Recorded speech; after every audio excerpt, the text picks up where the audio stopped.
everyone, I'm Joy Chu, a former scientist turned content creator, and the goal of my YouTube channel is to help people discover the joy of cooking with science.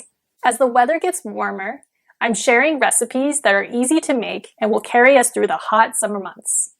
Today I'm showcasing hummus, and I'm going to share 3 secrets that I learned from Mike Solomonov, chef and owner at Philly-based restaurant Zahav, and known for his hummus tahini.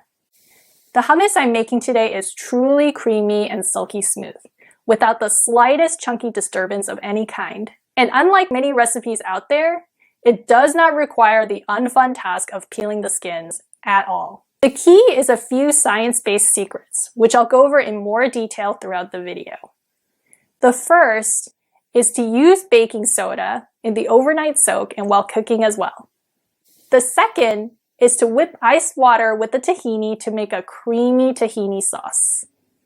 And the third is to overcook the chickpeas until they're really soft. For this video, I'm making a small batch of hummus, about 3 cups. So I'll start out with a ½ cup of dried chickpeas that I soak overnight in water with ½ teaspoon baking soda. Let's talk about secret number 1. Why do we have to soak the chickpeas overnight? And what does the baking soda do? In order for the chickpeas to actually cook, water has to get past the outer seed coat to change the structure of a component called pectin. This obviously happens during cooking, but you can give the chickpeas a head start in the cooking process by soaking them off the stovetop. And to make them soften even more easily, adding baking soda raises the pH, which helps to break down the pectin as well. I'm adding the chickpeas that I've rinsed and drained to this Dutch oven. Then I'll add another ½ teaspoon baking soda and cover the chickpeas until the water level is 1 to 2 inches above them. They'll simmer on medium-low heat for about an hour and a half until they look very tender and start to break down. Can you do this step in the Instant Pot instead? The answer is yes. I've cooked the same ½ cup soaked chickpeas using the pressure cook setting on high for 15 minutes. And I used the same amount of water, except I took out the baking soda while cooking. The hummus is very smooth with chickpeas made in the Instant Pot, but it tastes a little bit wet and it's not as rich. So using the Instant Pot is a good option if you want to save time, but keep in mind that the hummus will turn out slightly differently. While the chickpeas are simmering, I'm going to make the tahini paste. First, I'll add a small bit of a garlic clove with juice from ½ a lemon in my food processor. The reason we're breaking up the garlic in the lemon juice is that the acidity decreases the amount of a specific compound called allicin. In other words, this means that we'll still get hints of garlic taste without the unpleasant pungent flavors. So here's a game changer. I discovered that tahini is super easy to make from scratch. And it's also way more fragrant and often cheaper than store-bought. This amount here, about 12 ounces, costs roughly $4 in terms of resources used, compared to the $15 or more you'd pay for a similar amount of very good tahini. Here's how to make tahini at home. You can buy whole sesame seeds in bulk and roast 2 cups on a baking sheet at 350 degrees Fahrenheit for about 10 minutes. It's important to roast them because this will give them a more nutty and less bitter taste. Once they're done roasting, they should still be lightly colored but smell fragrant. Let them cool and then grind them into a fine powder in your food processor or blender. Then add ½ a cup of olive oil until very creamy and smooth.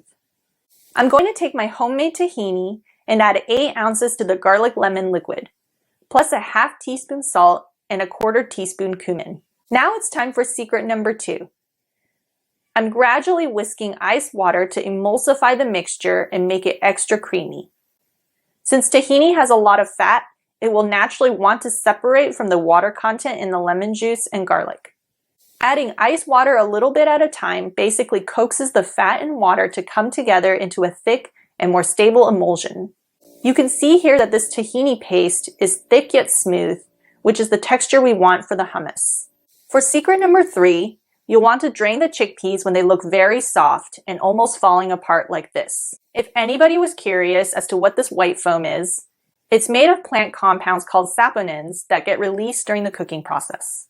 The liquid itself, commonly known as aquafaba, is also rich in proteins and starches from the beans. It acts like egg whites, which is why people use it to make vegan meringue. Now I'm going to take the drained chickpeas and add them to the food processor.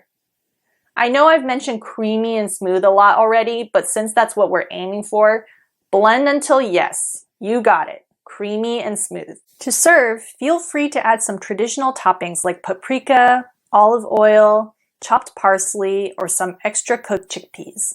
So as you could probably tell, I couldn't help myself. This hummus was so delicious that I had to eat some of it already. But before I eat all of it, I wanted to show you what it tastes like with this piece of pita bread, which I made yesterday. And by the way, as a teaser, is going to be in next time's video. So here's to eating this. Bon appetit!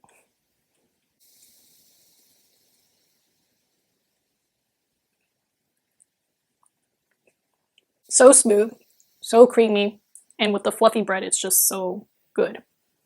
Thanks for watching this video. If you enjoyed it and want to keep learning more about the science of everyday cooking, like and subscribe below. And as always, the recipe is linked in the description, so check it out to make your next batch of hummus. Have a great weekend and see you next time to make pita bread. Ta-da!